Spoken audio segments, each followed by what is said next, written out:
Anthony and Alex talk stuff. No time for cleverness or funny intros or witty banter to get you hooked in, except for dropping our basic Twitter info and social media handles. Find us at AATalkStuff.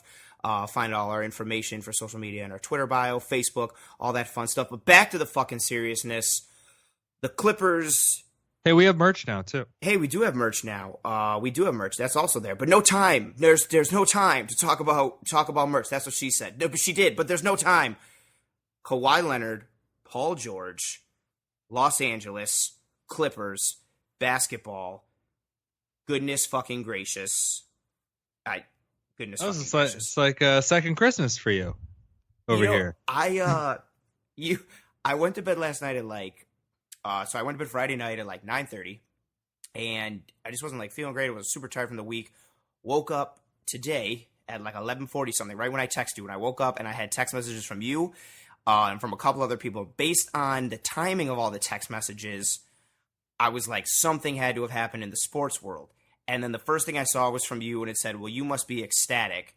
And then I was like, oh, that's got to be Kawhi. And the next thing I saw was, what does Russ do now? Please tell me he's not going to go to the Knicks. And then I was like, oh, shit, Paul George went too?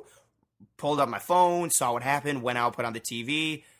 Holy shit. Holy you know shit. What? I went to bed pretty early as well. And I went to bed thinking that Zion's knee injury would kind of rule the day as far as the media news, this is the first hiccup. He's overweight or whatever. It's already begun. I thought that was gonna kind of rule the day. I was like, all right. And I woke up and I didn't really check anything. And I'm just because early you're just I'm just getting my son breakfast and shit. Yeah, doing adult stuff. Watch cartoons and shit. But then I'm looking at my podcast app that I have, and I see an emergency pod from one of the one of the Ringer NBA shows that says Kawhi and Paul George on the Clippers. What? And I was like, what? And you what the fuck happened? So you were like, what? So I immediately was like, all right. I need to stop watching Paw Patrol. And I was when you said you were watching Saturday morning cartoons. I was immediately gonna be like, Paw Patrol, right? Oh, absolutely. So I immediately have to go on ESPN. I'm just trying to weave through. I was like, how do they make this happen? I was looking at the picks, and I was just like, oh my lord! It just was crazy. Everything just changed basically. I guess at 2 a.m. here, East Coast time, overnight. Yeah, Kawhi signed and he recruited Paul George in some sort of that was the kind of interesting thing too, is a lot of people thought this kind of this milking it as far as everyone signed, basically on the 1st, and it was still the 5th, and this Kawhi thing drama was still going on of where he's going to pick. But in the meantime, behind the scenes, there's all these kind of string pulling. Kawhi's been playing 4D chess. And, just hey, how, trying to get Paul George to try and somehow get out of OKC and how they would swing that deal. Because Presti, he is a good GM and is not going to get, similar to Griffin, is not going to get kind of the wool pulled over his eyes. And he did not in this scenario. Four unprotected first round picks, 1 protected first round pick, 2 pick swaps, and then Gallinari, and then Gilgeous-Alexander, which kind of broke my heart. Yeah, they got a lot for him. That's a great part. I heard today, I was listening a little bit of the Bill Simmons one, and he kind of brought the question that, do you think Alexander is a kind of a better starting point than anything that the Pelicans got? And that could be debated with a lot of people like Ingram, because he's obviously showed his capacity to be a high level scorer in the league. It's just some of his health issues and stuff like that. Alexander's going to be probably an all-star in this league, a multiple-time all-star. He's really good, and as the season progressed, I think the whole progress of what the Clippers did, they had a first-round exit. Nobody really even paid attention to him until they kind of took one from the Warriors and then took another one from him in the series, and then it was kind of they got the treatment they got was the group of plucky upstarts and young guys who we know they're going to get killed, but look at them try real hard. They're doing a great job, and as a Clipper fan, my two favorite parts of this team are Shamet and Gilgeous-Alexander. And Gilgeous I like the pick in the draft, but as the season progressed, he just got even better. His defense picked up. His basketball IQ got to show in more ways. And I think as he starts to fill out a little more and learn the game even more, I think he's legitimately got potential to be a top 5 point guard in the NBA. And I get that's my only hiccup in this whole thing. I don't think if you're picking towards the end of the first round every time, I'm not too concerned about the whole draft pick situation, although it basically means if you're a Clipper fan, you do not need to watch the draft for the next 35 years because you're never going to have a pick ever again. 7 years. Yeah. 35 is too much. Pelicans can't watch it for 5 years either. So that's true. So there's no need to watch the draft if you're a Clipper fan. And so I was kind of like, I get it. I understand. I love building through the draft, but I get it. It gets you Paul George, it gets you Kawhi. But the Gilgeous piece really, I was just like, oh. Yeah, but I mean, at least you kept Shamet, and it was like, and you still have like Harrell, and it's like, I don't know, I really like those pieces. And it's just still, you have Kawhi, Paul George, Beverly's back in the fold, Montrez, Lou coming off the bench as a 6th man of the year, Shamet. You're able to keep Magruder and Zubac because of the timing of how they did the deal. I mean, you ended up getting Harkless from Portland in that kind of 3-teamer, and now he's like an expiring like $11.5 million that you could use to probably swap. I would kind of want a front court player, like a rim protector, rebounder, because I think you're kind of missing that. But I could also see them trying to get another like guard, like traditional point guard with that. But at least you can, like, you have time to kind of do that, and you have his expiring and whatever to use as an asset. I would say now, I mean, per Vegas, obviously, but I mean, I would say they're the favorites in the West because of I like the versatility as far as just obviously their 2 best players are the 2 most versatile wings in the whole league. Yeah, they're arguably the best like two-way players in the NBA. They're the best. Yeah, they're the best 2-way players in the NBA. I mean, LeBron doesn't play defense anymore, so. I mean, and Paul George was like an MVP caliber season last season until his shoulders just deteriorated at the end. I mean, if it's the only concern, it's the injuries. That George had to get both shoulders touched up, one for like a torn labrum, the other one I believe for a rotator cuff, but I don't know. It's been a little dicey on the info on that. Yeah. And then like Kawhi obviously has his load management issues.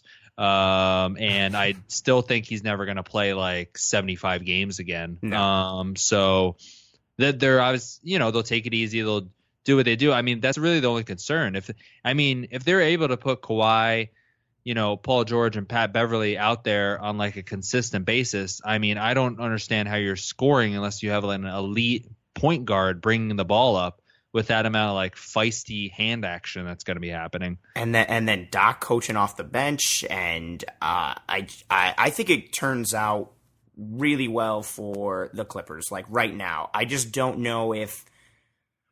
I think with how much parity there, like this is. I mean, the Lakers have obviously two players in the top 5 to 6, whatever in the league. Yes, but the rest of the lineup, as they constructed it after the fact, like their plan B to this Kawhi thing, I just didn't like what they did. They basically re-upped on all their players they had before and added Danny Green at $15 million. And I just thought that was like a little bit of an overpay for Danny Green, but he was like the only guy out there, so you have to get him, I guess. But I was just like, and then brought Cousins in and Rondo. Cousins for 3.5. That's fine. You re-upped on Rondo. Pope's back. McGee's back. I'm like, okay. Boy, JaVale McGee. Bringing the band back, who got like 10th in the West. Great. I guess that's smart. But you were on the hook for the Kawhi hook for so long. I guess you just missed out on so many dudes. Does this? I mean, obviously per Vegas, they're the favorite in the West. Do you think they're the favorite in the West? The Clippers? Yes. Yeah, I would say so now. Really? Yeah, because. I'm nervous with the guard situation. I mean, obviously, there's recency bias, but I mean, you come off Kawhi. He's right now currently the best player in the world. I mean, he won by himself. Obviously, he had a lot of good supporting cast parts that were just timely threes and like a lot of timely good play. But his supporting cast with the Clippers is better than the Toronto supporting cast by far. The thing is, it's like, well, the Clippers gave, the Warriors a little bit of trouble in the first round. They were a little spicy in the first round and last year, and now you're going to add Kawhi and Paul George to that. So it seems like it's like a fit, but you could also give the like Celtics argument where it's like, well, they, went to seventh game. Oh, now you're going to add Hayward and Kyrie back into the fold kind of thing. And then whatever. But I just think it's different players, different mentality. Both the players can play defense and offense. I just think, it's a different situation. I could see the chemistry being a little off, but for the most part, I think it'll work. I have more issues with like the Lakers now. There's just not a clear cut. We've been in that kind of bubble of like, okay, it's the Miami Heat big three, and then it's the Warriors, and it's like you have the dominant team, and it's like, okay, who's chasing them? But that's not going to be the story this year. The story is complete like parity, like evenness. I don't think. I mean, the East, basically all anybody will talk about is probably Milwaukee and Philly, with like Celtics and I like the Pacers having an outside chance. And then the West is just going to be like LA for the most part. And I don't know like what the Warriors can somewhat do when they get back, but it's mostly going to be about the younger teams like the Utah, Denver, and Portland's of the world. Like, can they step it up another notch, or what are they going to do like with Conley and stuff like that now in the fold, or what's Denver going to do coming over another year, and is Jamal Murray going to get better? Those are going to kind of be the questions, since there's going to be like legitly 10 teams that could win the title this year. That is the thing that I am most excited for. Like, even as like being a Clipper fan and Kawhi being my favorite player and this marriage happening, like I'm extremely excited for that, obviously. But the parity aspect in the league, we haven't like what you touched on. We haven't seen this in God knows how long. When LeBron went to Miami, everybody was like, okay, well, the Heat are going to be the team every year, and then the Spurs threw a wrench in that plan, but it was still basically like the Heat.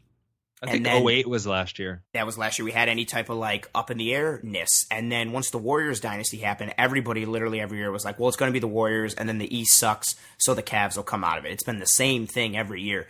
And I guess the East is still trash, and so you don't know who's going to come out of it. But there's a lot of potential and excitement. Again, like, how does Boston play now? Well, how does Milwaukee retool? Philly and everybody thinking they're great. And then teams like the Pacers, how does Oladipo come back? Like, they're sneaky, like, good and have a lot of potential to do something. And then, yeah, the West is completely wide open. We touched on it in last week's episode. The duo parity everywhere. Like, Portland has, McCollum and Dame. Now the Clippers have Kawhi and PG. The Lakers have LeBron and AD. The Warriors have Steph, and we'll see what Clay looks like when he comes back. Utah with Conley and Donovan, and you just have all these mixing and matchings from superstar power to complete teams. Now you have, like, Denver is probably the most complete team in the entire Western Conference, but they're still young. Like, but there's either way, there's so many, like, you don't have, I don't care who the 1 seed is and who the 8 seed is in the Western Conference playoffs. Like, there's no like, well, this team's clearly coming out. This team's clearly winning. Like, anybody 1 through 8 could beat anybody depending on how the season shakes out. And yeah, we haven't had this in so long. There's no like clear heir to the throne. Oh yeah, it's going to be, it's going to make for an interesting tight Western Conference, especially. Like, I still think the East will be dominated by like the 4 or 3 teams. Yeah. And that's going to kind of how that is, at least until Durant can come back and kind of prove himself, and then we see how that situation shakes out. But the West now, I just feel like with the Warriors obviously coming down from the upper heaven echelons they were at to the bottom of the seeding. Welcome back to Earth. Yeah, basically. Now it's really gonna crunch up that Western Conference, and I think it's going to be really interesting. They might just eat each other alive, a lot of these teams. So it's going to be super cool to see. I'm excited as shit for that. I wanted to bring up that kind of potential trade that we saw come out from Woj of that Russ and PG to the Raptors for Siakam as kind of the centerpiece around picks. I don't know if that was done just to kind of throw their hat in the ring and to drive up the price for the Clippers, or if that was actually going to be done for real bait, thinking they might get Kawhi to come there. What do you think of that one? What I thought about it when I heard it was like the whole. I heard it at the same time. No, maybe a little after before when I heard that Kawhi basically was like, "I want to play with Paul George," and then Paul George went to Oklahoma City management and was like, "Oh, I want to go to the Clippers. I want to play with Kawhi." Blah blah blah. And I think that was the Raptors' attempt at throwing their hat into the ring just to be like, "Oh, like you want to play with Paul George? Like, okay, we can. Like, oh, we can do this, or oh, we can get this for you." And I thought it was really. To see kind of like we joked about it in the beginning of this episode, like Kawhi playing like 4D chess or whatever. Like I think it was very interesting to see Kawhi's efforts behind the scenes, whether they were subtle or kind of silent or whatever. But the way it basically threw 3 franchises into like a whirlwind of the Clippers being like, all right, well, we can do this, this, and this, and then the Raptors being like, oh, well, we'll give this and this, and then OKC being like, what? Yeah, I mean, on their end, I don't know if it was kind of like a Hail Mary or more to be like an FU to the Clippers, since, I mean, basically throughout the season, there's been animosity between the Raptors and the Clippers for how much like the Clippers have been, I don't want to say tampering or whatever, alluding to all the Kawhi stuff. So I don't know if it was just to drive up the price or really it was like, well, we have these 2 guys, maybe you'll come. But at the same time, it's like you don't want to take on that Russ contract, not knowing you definitely have Russ, PG, and Kawhi, I would say. I don't want to take on Russ anything. He's an asshole. Well, I know, but if you have PG and Kawhi, I think it kind of like helps the situation a little bit. That would have been crazy. Can you imagine Russ, Kawhi, and Paul George? Holy shit. Yeah, I mean that's pretty wild, but I don't know. You don't want that Russ contract, and then I mean, not that they're like better off. They wanted Kawhi as it was. I think they wanted Kawhi. They wanted to run it back with the team they have. Obviously, they just won. So, but now I believe they'll be in a teardown. I mean, I think that you could run it back and give the old like victory lap, and you still have like a smart kind of veteran savvy team who. They did really well last season because Kawhi didn't play an insane amount of games. They sat him. He wasn't dominating the regular season. Like he's not the reason. I mean, they sat him exactly. Seed. They weren't the reason they were second seed, so they could still be like in that kind of 5th, 6th kind of option as a team right now. Or you can try to get off of these expiring contracts in, Lowry, Gasol, and Ibaka. It's just. Lowry's contract is kind of big. I mean, he's the 8th highest paid player next year. So he makes like $35 million next year.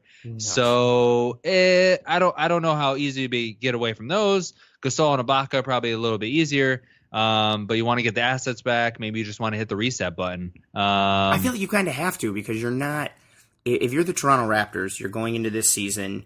Again, what's your ceiling is. The 4, maybe, but most likely the 5 or the 6. Like, and you're not coming out of the East, and I feel like you have to kind of retool and figure out. I mean, you're looking at Siakam and like Van Vliet maybe as your core, like going forward, but it's not an ideal situation. I feel really bad for Toronto and all this because I know they just got a ring out of it, so it's like really cool for them. But yeah, I mean, but this jettisons them back down to like the kind of irrelevance of the league. Like, yeah, they'll go to the playoffs, but they're not going to be a serious threat. Like, they have to get some sort of star power or rebuild. Like, everything this year, everything aligned for them this year. From Kawhi coming to everybody gelling to the Warriors being infected with the plague, like everything, like they checked every single box for this championship run, and it's going to be tough to do that again.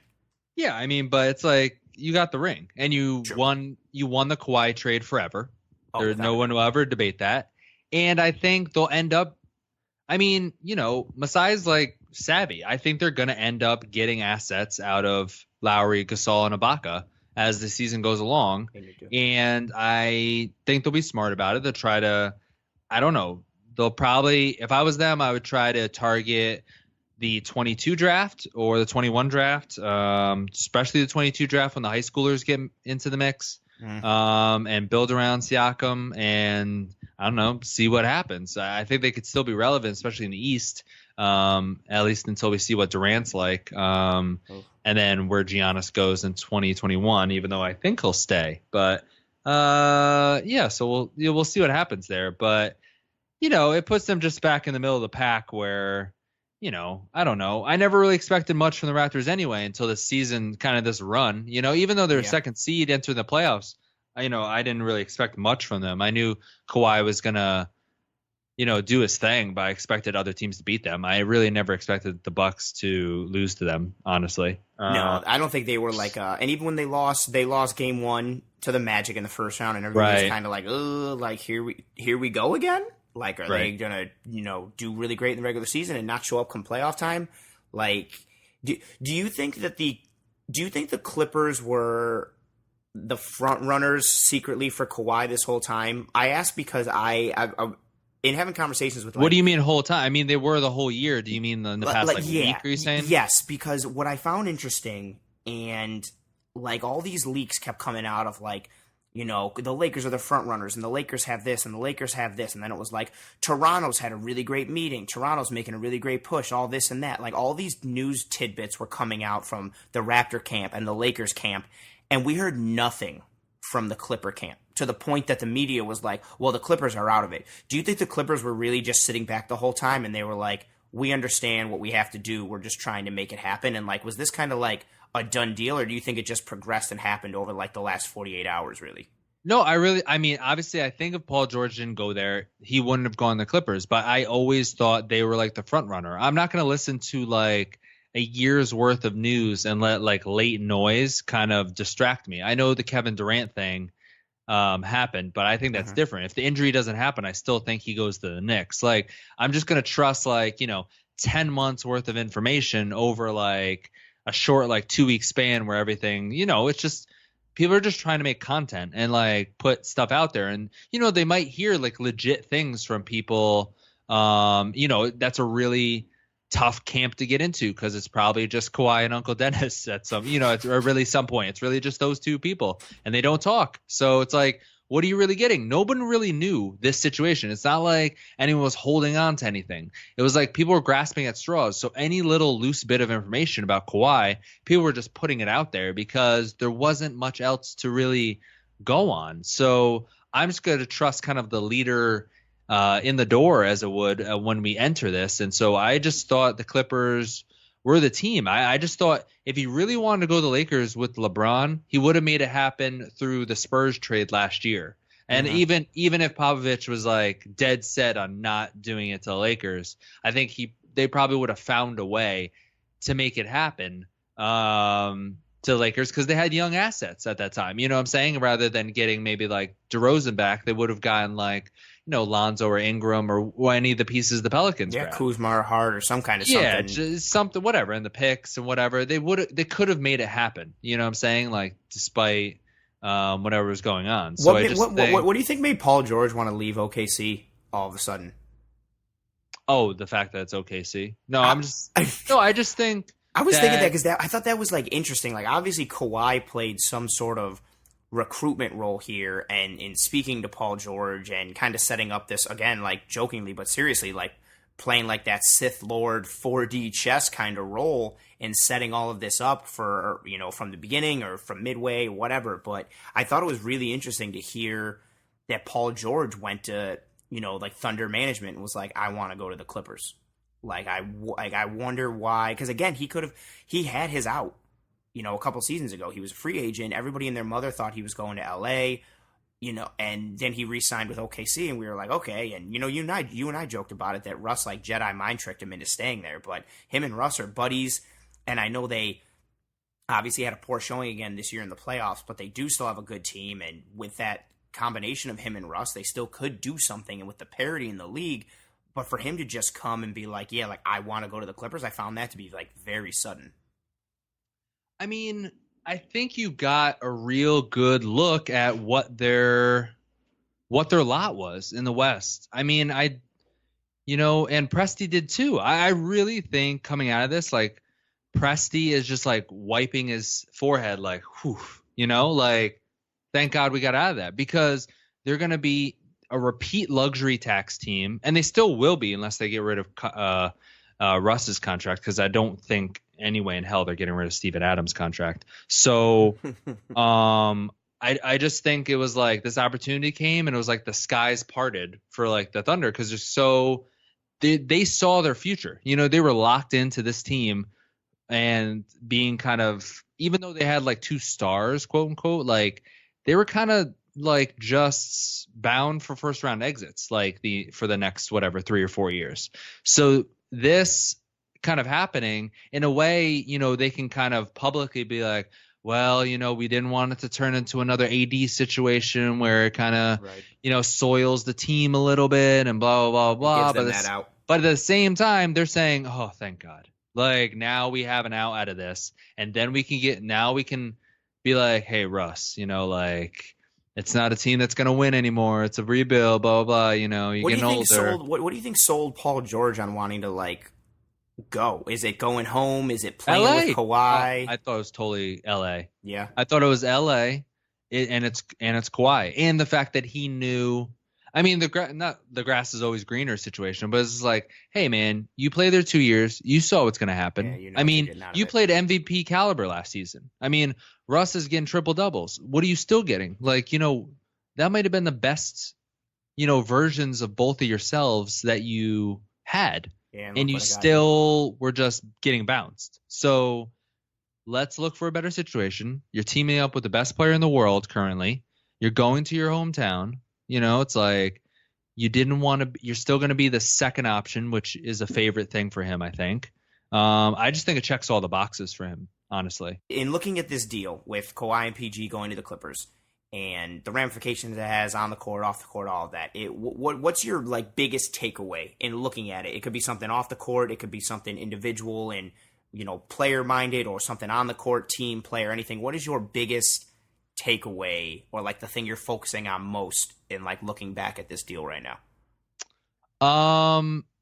Just, I guess, the player empowerment going to like another level, I guess, in my eyes, because it's almost like Kawhi was his own GM in that he was able to dictate the moves of 3 different teams from afar.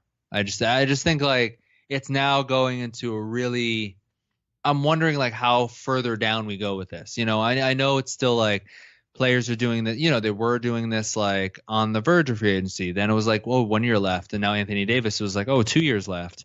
And now it's like, in the summertime, I can just kind of reassemble all these parts. Very similar to how soccer transfers work. If you're familiar with that, it's like contracts don't matter whatsoever. The only thing that really matters, are buyout clauses, and can the team make money on getting rid of the player? That's what really, I think that's what really drives soccer. So it's becoming more in that mold. Like every season, almost like, I don't want to say the whole league can be transformed. I think this is not a one-off, but very rare in that so many key free agents are in the same season. So maybe let's say every 4 or 5 years, I could see this kind of happening, where 1 or 2 free agents really dictate the will of 3 or 4 teams in free agency. That's a thing that you and I, we've touched on it in previous episodes, and I think it's so crazy now, like that you see all these, kind of players running the show, and it stems into, the agencies that they're represented by and all the kind of puppetry and mastering that's going on off the court. The thing that after seeing this deal and kind of reflecting and looking back on it, I started thinking about like the Clipper organization and their ability to pull it off. And I like, depending on what on-court results we get from the Clippers, but Jerry West's ability to kind of like construct another, like he basically, I know there's a lot of hands in the pot in different degrees, but he basically built the Warriors into what they are and then joined the Clippers. And again, like they were a playoff team this past year, basically put together out of nothing. And now to be another major part of like another team rebuild. And like he basically took 2 teams from obscurity and threw them ideally like over the threshold into championship territory. And like we mock Jordan for it all the time for being like a terrible owner or this and that, but we very rarely see like really great players who end up being like really great coaches or really great GMs. Like even the same thing with Elway, like in the NFL, like, well, I debate how great he was on the field, but you know, you have like Hall of Fame caliber players. They very rarely do a great job like in, you know, in management or in coaching. And Jerry West, I mean, his legacy on the court is well known. Like he's the friggin' logo of the league. But his like GM role and his scouting ability and his ability to kind of like build a team and knowledge, like I was really just kind of struck by it a little bit and be like, damn, like he's really a great front office like strategist and like orchestrator. Like I mean, yeah, man, they have an absolute rock star office. I mean, Lawrence Frank is in there too, who's like really highly regarded, and it enabled Doc to kind of just focus on the coaching and not, like less of the GM stuff. I know he's like doing the split duties, not necessarily the best. There's very few individuals, only one Popovich, who can kind of do that, even though he splits duties. Are you just gonna keep waiting for you to keep doing like Popovich, blah blah blah blah blah? But then this and that. So, yeah, I mean, they're just smart. I don't know. They're just like well run. And that's similar to like the Nets. They're smart. They're like well run now. They just understand how the league works. And you could have that, or you could have other people in your building / town, Lakers and Knicks, that don't know what the hell's going on. And I still think the Lakers, despite getting LeBron, where I think LeBron got LeBron there, I don't think anything about the Lakers got LeBron there, or anything about their management or anything like that. Maybe Magic at most. And then LeBron got AD there, or Clutch got AD there. So I really don't think the Lakers have a clue, but they have, I would say, lucked into two of the top stars in the league. But I think you could see from the supporting cast that they've given LeBron the last 2 years. And they're just the whole mismanagement with Pelinka and Magic and Genie and how that's all going down. I just think you see like they don't really know what the hell is going on. So that's why I think they can't be like favored in the West. Is like they don't know what's going on. They're not going to be able to. They're not going to be able to like make the one trade you need to make in February that's going to kind of change things, you know, or like they're going to be like, oh, we got it. We're going to bring in J.R. Smith. And they're like, what? Yeah, no, that's exactly what's going to happen. They're definitely going to try to get J.R. Smith or Shumpert on that team or whatever. Yeah, whatever. So, and it's just like going to be like, oh, Blurg, you guys don't know what the hell is going on. What a storyline like that from an LA perspective. Like the Clippers are, I mean, even if they were like won a championship, they're always going to be the little brother to the Lakers because of the Lakers, you know, history and being one of the storied franchises, yada yada. But what a friggin' like, I mean, this helps. This is awesome though. Now, like the duo pop, so it's AD and LeBron, you know, versus Kawhi and PG, and you've got it like it literally like the amount of juxtaposition that you have. Like on one side you have the Lakers, like the storied franchise and the history and the championships and the banners, and on the other side you've got this franchise that has accomplished nothing and has always been kind of a joke and plays in the same house as this storied franchise with all these banners, and they have to look at all those banners. But now they're suddenly the team with the great owner and the great management and great coaching and are on this come up, and they're juxtaposed with this storied franchise that also has like these stars. It's just like, oh man, like the battle for LA, but again, it's also the battle for the West. Like the storyline of that, like just has me super excited. Like it makes me think of, you know, you always want kind of like the teams in the same city or state to be great. Like we never got to see, or in the NFL, we never get to see like the Bengals and the Browns like now be great at the same time. Like otherwise that like rivalry would be like crazy. Or we never get to see, or look how what it's like for the Subway Series, like when the Mets are actually good every once in a while, and when the Yankees are good, or even how nuts it was when Brooklyn looked like they were turning the corner. It was Brooklyn and the Knicks. Like that, having two franchises in the same city is rare, and having them both be good is even more rare. And now, like LA has become like the hub of the West, And that's just so fucking cool, like, to know how that rivalry is going to be intense. They're in the same fucking building. Yeah, I mean, I get it. I don't know how much their rivalry. I want to see it, I guess. I don't think they have a rivalry. It's as far as like right now, especially the players that coming in. I don't really see like it isn't like your old school kind of like rivalry, but it's cool that they're same building. It's cool that I don't know, the Western Conference Finals might be in the same building, I guess. Are the Lakers the number?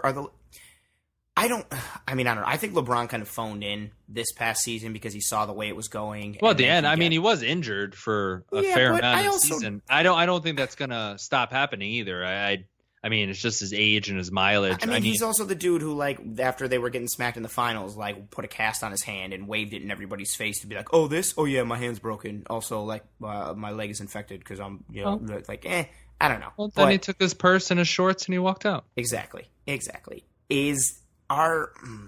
the Clippers are your favorite in the West, who are your right now? Lakers. So if we're ranking the top 4 seeds in the West right now, you're going Clippers 1, Lakers 2, Nuggets 3, Jazz 4? No, I think the Trailblazers can beat those teams. Oh, so Trailblazers 3. Yeah, I just think they're like, I don't know. The Trailblazers are like the most unique team in this league because they've had like the same core for like the longest possible time, I guess, which is possible in the NBA anymore. So more than 2 or 3 years. And like they were just like, hey, you know what? We should just stay together and try to continue this and just get better each year because we'll know each other more and we'll just like, evolve and stuff like that. That doesn't happen. You just get like upset and move on now. They're an anomaly at this point. Absolutely. So every 6 months to a year, everyone just gets upset and move on. LeBron. But they're like, they're trying to just like build their team out. And I like the pieces they have. And I'm not big on Denver. I know they're young and I love the Joker, but I just feel like Jamal Murray can't be your number one scoring option because Jokic is always going to give the ball up first. I feel like he's not. I mean, he obviously scores. He's obviously in the MVP running last year, so he's a very quality player and a unique player for his skill set. But when it comes down to like crunch time, he's not going to be like dribble driving and like dishing and like going to be the crunch time guy. That's Jamal Murray. And I saw him step up a little bit in the playoffs, but unless he takes another step, another level up, especially on that huge contract he's getting, I don't know. I had to see him more. I thought they needed another scorer in free agency. So I thought Gary Harris would take more of a leap. I know. It's like they got the kind of parts kind of there. I wish they just kind of combined them into a better player a little bit. Like no faith in like morphed everybody into like one like better player. Yeah, I mean just take Will Barton and Gary Harris and monopoly them up to something else. Make a one guy out of it. Like, yeah, I just need a guy. Like, if they had, like, Lou Williams or something, I'd feel, like, a little bit better. If they had, like, I don't know, just a guy who could create. If they had Brogdon, let's say, I'd feel much better about that team. Like, I don't know. I just thought they needed that piece. That was that was a really good get for Indiana. Yeah, no, I definitely thought that so, too, because they don't have a scorer outside of Oladipo, really, that can create either. No faith in the Jazz? No. I mean, I like kind of. Sorry, that was no. That was such a staunch no. I like their pieces. I mean, I like Quinn Snyder. I like their racist home crowd, I guess. Yeah, they're really good, racist. Good for them. Mormons. No, I just don't. I like that backcourt combo of I Mitchell. I know, but it was like I want to see what happens now because Donovan Mitchell has always been like. He was shooting as like the guy, right? And it's just like, okay, you can shoot as many shots as you want. It's basically like an Allen Iverson offense. Mm-hmm. You can just do whatever you want. But now it's like, okay, now we're gonna run kind of a set balanced offense. And I just don't think he's the most efficient scorer. I think he just puts up a lot of shots and scores a lot. But he is pretty volume based. I didn't see a lot of growth as far as like efficiency and also just in his game from the last year to this year. I thought he started drinking his Kool-Aid a little bit. So I want to see like him just like put his head down, go to work, learn from Connolly, and just like get it done here. I haven't been this excited for. I got one more question though. One more question before we call it a day here. Okay. I mean, what happens with Russ? That is a big question. Ooh, he's got to get. This is OKC has to be in rebuild mode now, right? And if you're going to really do that, that means Russ has to go bye. Sure, well. Mainly, I've heard two teams mentioned. Can I have a follow-up to this? How much would this be your worst off-season experience ever as a Knicks fan if you didn't get KD and then you got Russ? Okay, calm down. That would be like your nightmare. That's not happening. That's not happening at all. So. That would be the worst thing ever. Yeah, I mean, getting your least favorite player on your favorite team, it's not going to be happy for anybody. No. But I mean, I've really only heard two. One, starting off, I don't think there's any way he stays. So he goes before the season starts. I think he goes before the season starts, which from my perspective means he can't go to the Knicks because them signing all these guys, they can't get rid of them until like December 15th. When that kicks in, you can't get rid of like a guy you just signed until whatever it is. I forgot. I mean, 2 months or 3 months or whatever. So unless they're willing to sit on this until January or February and then flip them, which teams aren't want to do anymore. They aren't really like. It's really just like, oh, you want them out? Okay, like because the faster you trade them, the more value they think they'll get. So, because like say he starts playing the season and then he like. Pops his knee. He's not exactly like the most durable person. So no, and he plays a style of game that lends itself to injury. Yeah, and he's 30 now, and he has, and in 4 years you're gonna pay him $47 million. So like, God. What the hell? It's like the worst goddamn contract. Not a good contract. So. Yes, people have mentioned the Knicks as like a haha. Wouldn't it be funny if they just traded everything for Russell Westbrook as like a see, we can do things, which definitely is a very Knicksian move, a very Dolan-esque move. Like, see, we got the guy, we got a guy. I told you I need to go hit the stage and finish this blues riff. Exactly. But the fact that this is also another thing that. The fact that teams don't hang on to any cap whatsoever for any length of time and like let it breathe, just the Knicks, for instance, you don't get KD, you don't get Kyrie. What's the harm? It's July 6th right now, right? Like, let's just sign all these dudes and take up the rest of the cap space. Like except for Randall, did you really think like, hey man, we really need to sign these dudes because I just don't know. If they're gonna be there. I thought of that when they were making those moves. I wanted to be like, you don't have to reach the cap, right? No, it's like hit it. Yeah, no one else is giving Bobby Portis $15 million, right? It's fine. Like you can wait. You can chill. There's There's not a line for Wayne Ellington at like the goddamn Quickie Mart. It's fine. He'll be there. Like you could just breathe for a day. Like it isn't like if you have money at the end of July 1st, you have to give it back to the community at large or something. Like they 100%. Christ. They either don't understand cap management, or I think it's just super. Ding. It's just super reactionary. They were like, oh shit, we didn't get KD, we didn't get Kyrie. Let's hurry up and get Bobby Portis. Yeah. Bobby Portis. Sign this. So who is it for Russ? So it's the Knicks or rumors like Knicks and Heat. Heat are the number one option. Ooh, that would be cool. Him and Jimmy. Oh, that even adds even more to two-man star power everywhere. That'd be really cool. I'm fine with that. Put them down there in South Beach. I think this is it because it just makes sense. It's totally a Pat Riley thing. They love having stars down there. Stars love being down there in South Beach. No sales tax, Florida. Everything's awesome.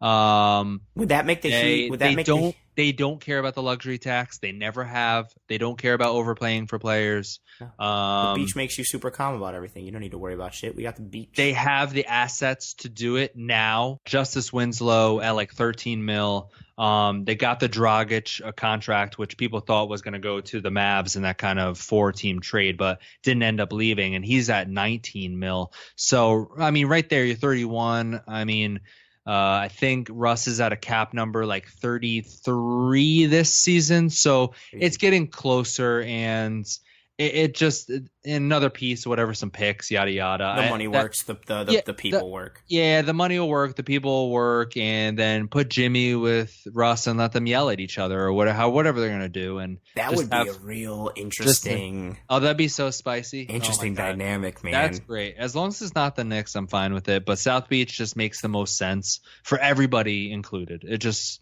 makes the most sense. I hope that deal happens. I think OKC, it helps their direction and their rebuild even further. I think and I just think it would be cool to see Russ go to another team in the East to then make a potential like power somewhere. I think it'd be sweet to I just want more parity in the league. I mean, they'll do what I mean.